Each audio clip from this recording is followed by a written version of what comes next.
Welcome back to the Goalie Corner presented by Stop Goaltending. I'm your host, Michael Hales, and today we have Kendra Woodland on with us. Real quick, I'll do a deep dive in Kendra's awards from this season alone.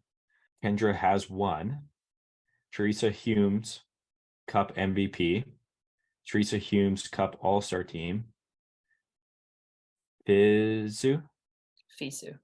Fisu roster gold medal, AUS first team all-star, AUS MVP, AUS playoff MVP, U Sport first team all-star, U Sport outstanding player of the year, UNB female athlete of the year, team MVP, ASU, AUS female athlete of the year, U Sport athlete of the year runner up. But still, how many people were selected to even participate in that? There was 4 female, 4 male, 1 from each conference in U Sports. So Right. you're a So finalist. They say I there's not finals. really a winner, although, I mean, they do pick a winner, but there's a finalist from each, and to be at the top 4 is pretty cool. Right. At the very least, you're top four in the country, right? Which is crazy. So a lot of awards last season. I know you've had many awards throughout your career, but how was what was different about last season? Also, Kendra Woodland, she used to be the co-host here in the first couple episodes. Um, Glad to be so we're back. I'm glad to yeah, be back. yeah. Hopefully this doesn't take a crazy absurd amount of time. But what was so different about last season for you? Well, in August of 2022, I got cut from the development team, Team Canada, and it was a team that I was fortunate enough to play on in previous years. And just wasn't my time to play on it, and it was a bit of a tough pill to swallow. So I kind of hit this wall of, well, you can either rise or you can run.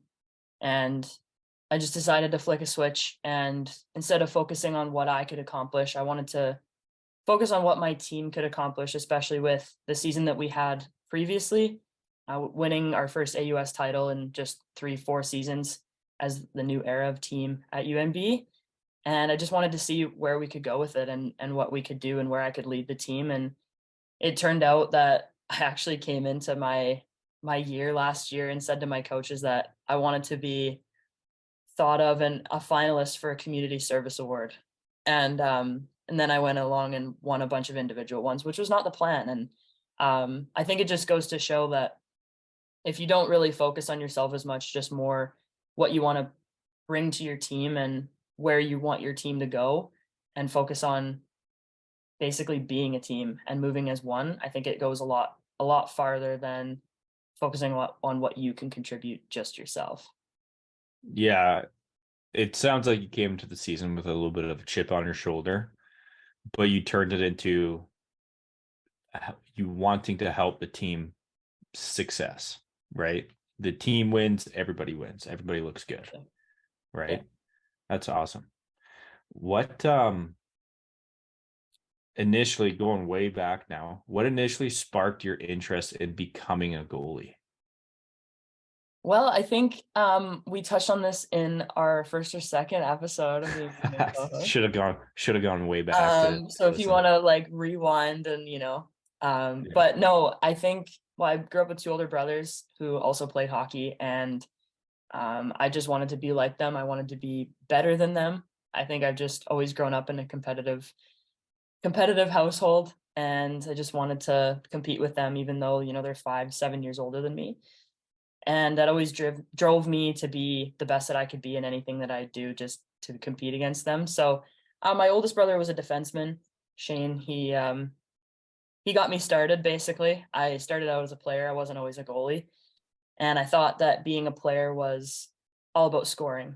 And so I didn't really have the right mindset of that position. And then I looked to my other brother, Riley. He was a goalie through and through. So wanted to be a little bit more like him, and then kind of change gears to compete with him.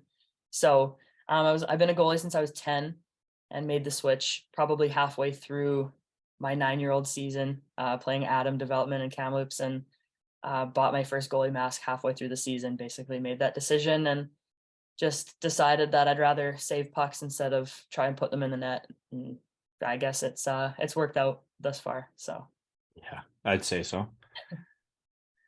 Throughout your career journey so far, what role models have you kind of aligned yourself with? Like, just an example, but for me, like when I first started, it was Cam Ward, Ryan Miller, turned into Jonathan Quick, turned into Carey Price, turned into a little bit of Henrik Lundqvist, right? So who would be the role models that you attached yourself to throughout the journey? well, I think the first one I look back and there wasn't much women's hockey that was huge when I was a kid. The first one would probably be Menno Rheaume. I think just whether or not I was a goalie at that point, it was just the fact that this was a female playing in the highest male league possible, and nothing. She wasn't scared of anything, and she's just out there, and she's just doing it. And that alone, I don't think I was paying too much attention to the position, but it was just the situation of I can do what she can do because she's with the boys. She doesn't care. And it was just that situation that made me kind of click with that. And especially, like I said, being surrounded by competitive males in my family. And um, I honestly would just thank her for that just because it's awesome. I'm sure I'm not the only one who would be able to look up to her for that. And as I got a bit older, it kind of moved into Shannon Sabados. She was my number one, obviously in her time, best goalie in the world. And yeah, I tried to model my game a lot after her and just loved her tenacity. And she's just ferocious and didn't have any quit in her. And just to see that, I think the 2010 Olympics was huge for me. Sitting in my living room, watching her perform and compete was huge for me. And she was definitely a huge role model for quite a long time. And then obviously as I get older, you're still with female, I think having those in your back pocket, but I've always loved kind of a mix between Braden Holtby and Corey Schneider. They're always my favorites. Corey Schneider, I think he's just very low key, and I don't think he got enough recognition for the kind of goalie that he was. And yeah, I don't know. I just love the way he played. He's just very calm, cool, collected. Same with Braden Holtby. I think the biggest thing in his game is his box control, and just his angles are probably the best that I've ever seen. To be able to just watch that, I know you'd hope that a female would look up to females, but I mean, man, like they're the best in the world for a reason. So to try and model my game after, I think those four goalies in a bunch of different aspects of their games, whether it be mental or just physically and positionally. I think I was pretty lucky to have those four to kind of look up to. I think it's cool that you said Schneider. He gets a lot of hate for the last half of his career, unfortunately. Yeah. But yeah, he was definitely one of my favorites to watch. Probably only goalie I actually liked from Vancouver, Whoa. personally. Personally, though. Holtby was there. Oh yeah, and Miller was there too. There you go. So You did I say gotta Miller. watch my words. I was gonna Yeah, say, come on. that's lasted longer than like 2 seasons. Out of the list of all the accomplishments that you have and you've gathered, what two, picking one's hard, but what two stand out the most for you? Like you look back and you're like, I'm never gonna forget I did this, or I'm never gonna forget that moment.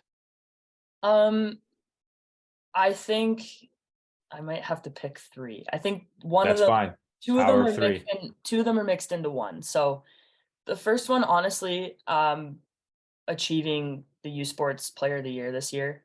Um, Obviously, you're in the league in a new team, and you don't really know how big U Sports can be just on the female hockey side of things.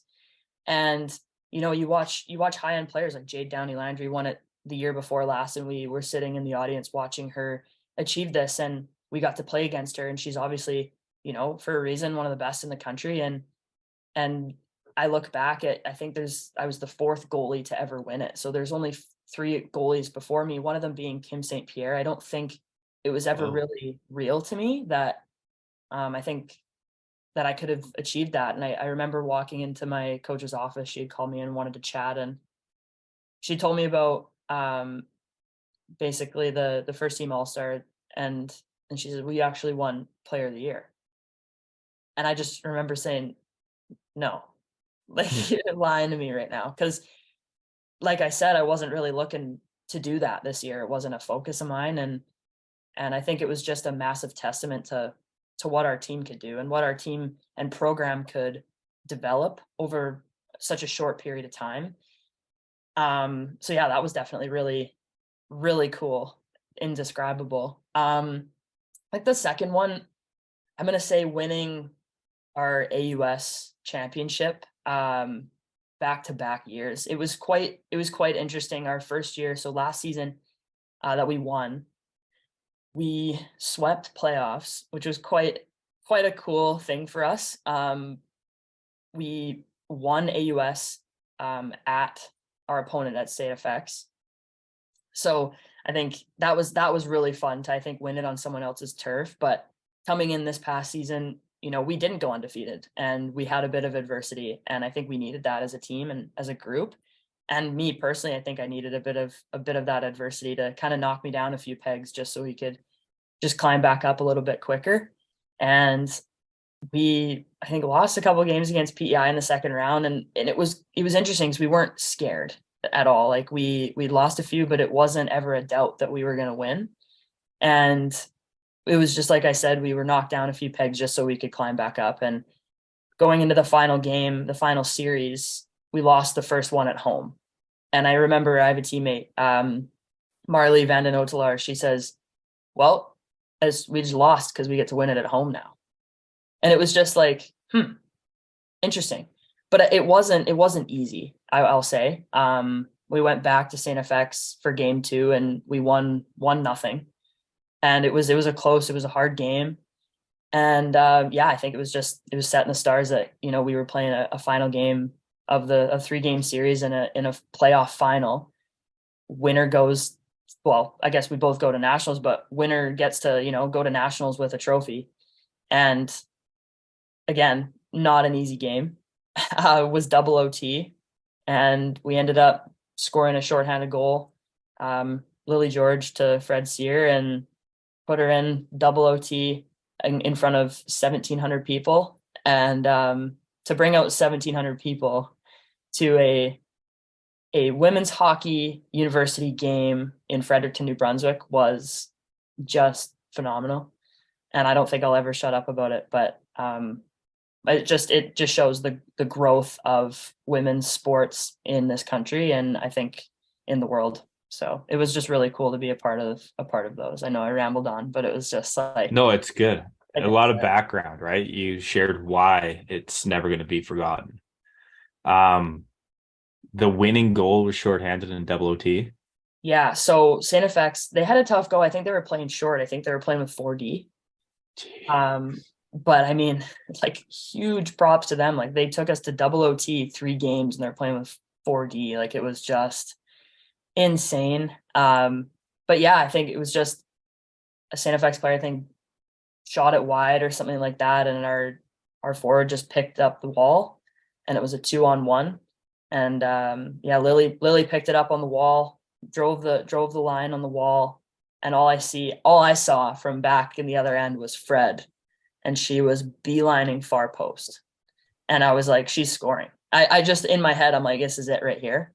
And Lily had a beautiful feed right between the defense's legs, right between her feet. Fred, one touch, far post, in. Moves it up for McLeod over the blue line. McLeod on her backhand, taking her time to get set up here on this power play. Over 50 seconds already expired on that power play, and here's an opportunity. Short-handed is George. She's got great speed on the right side. 2-on-1 opportunity. Out front for Smith. They score! Fred Sear! I talked about her all game, and it's Lily George and Fred Sear, short-handed, win this game. Fred Sear with an opportunity, makes no mistake. And the UNB Reds are your 2022-2023 AUS Women's Hockey Champions in a classic battle here at the Aiken Center. Amazing. That's just fun hockey, eh? Oh, it was so fun. And you know what? Like, the 2 goals, I mean, it was 2-2 at that point. Like, it was an even game. And I wouldn't say that that was my best game.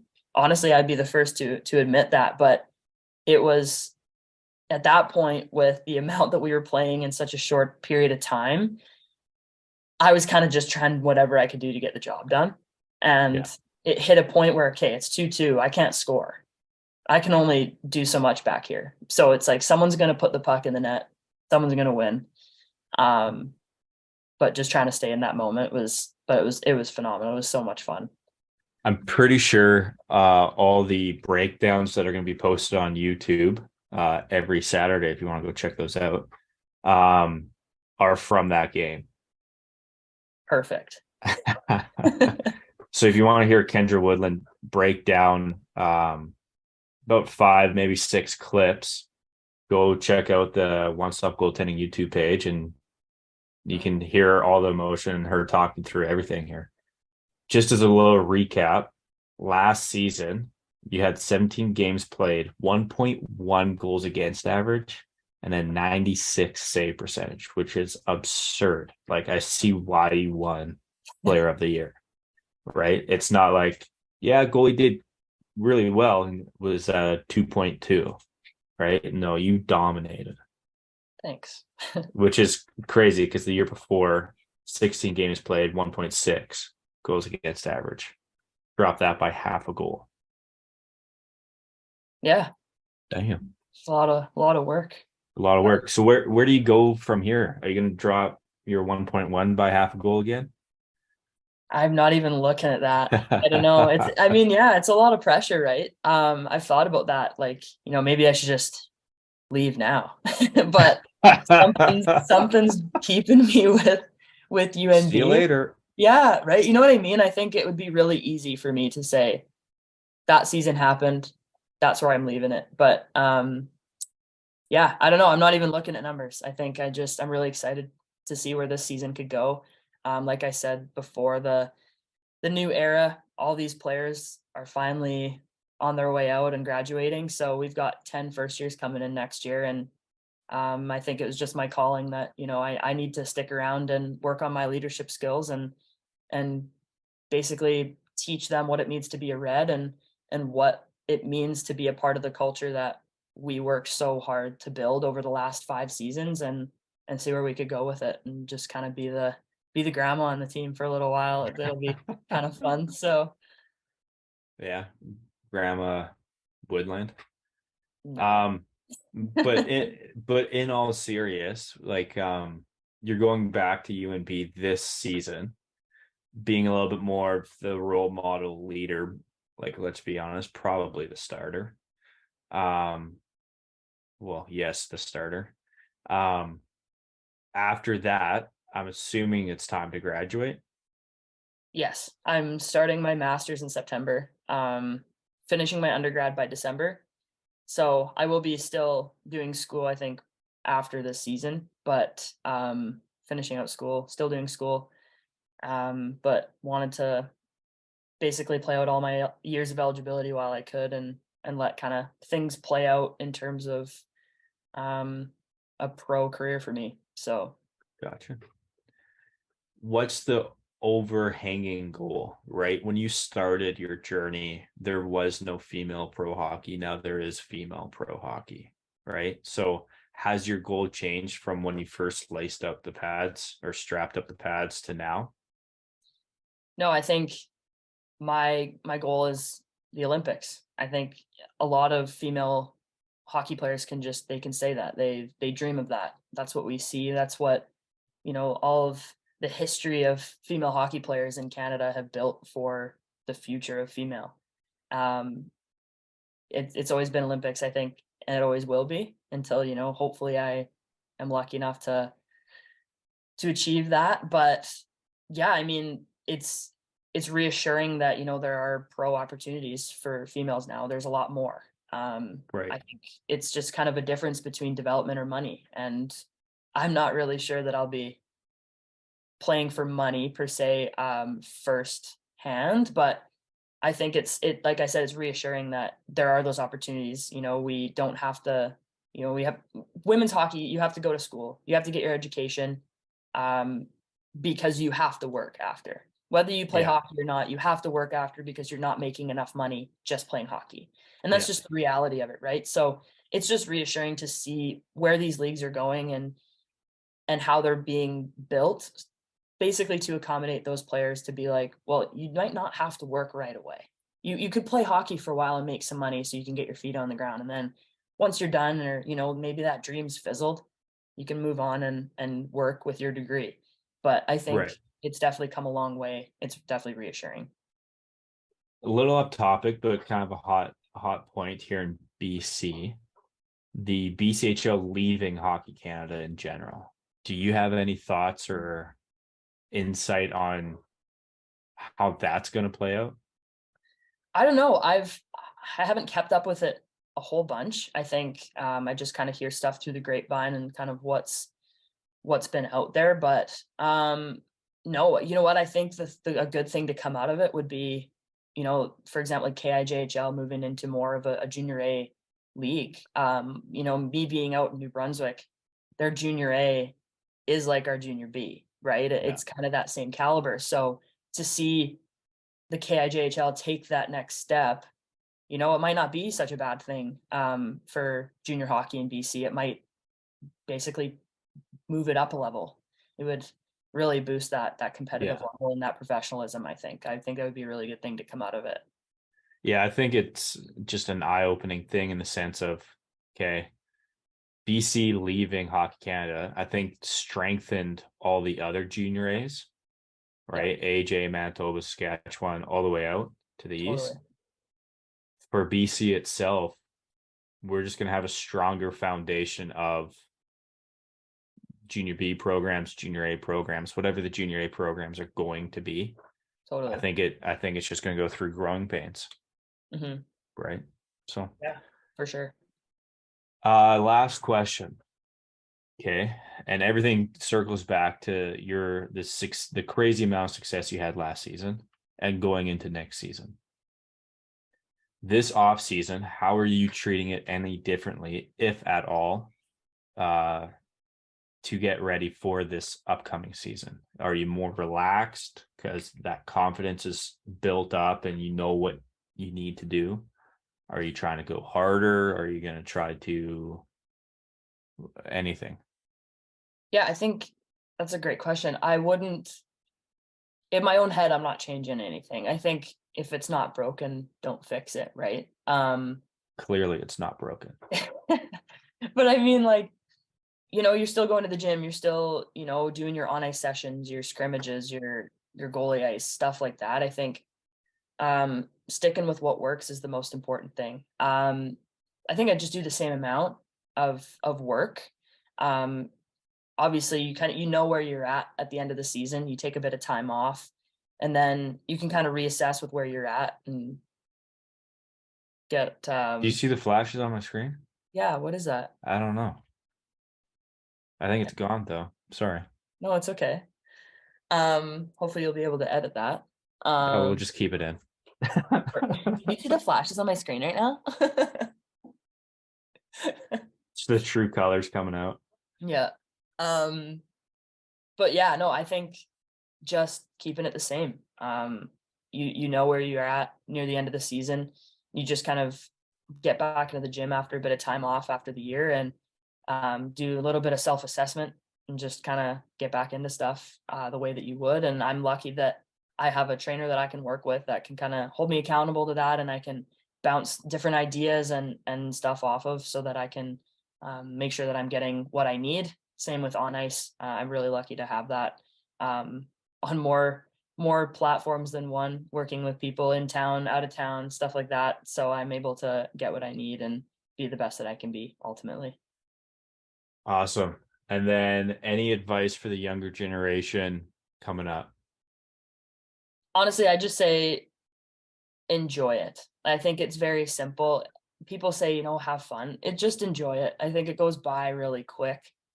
I didn't think, I'd be this quick into my last year of university, and it's an extra year. I don't think I would have been able to graduate last year. I don't think I would have been ready to leave. So just enjoy your time wherever you're at, whether you're, in house hockey, whether you're in rep, whether you're in junior NHL, like just like enjoy your time because it does fly, and just have fun along the way. Perfect. Thanks. Thanks. See you next week.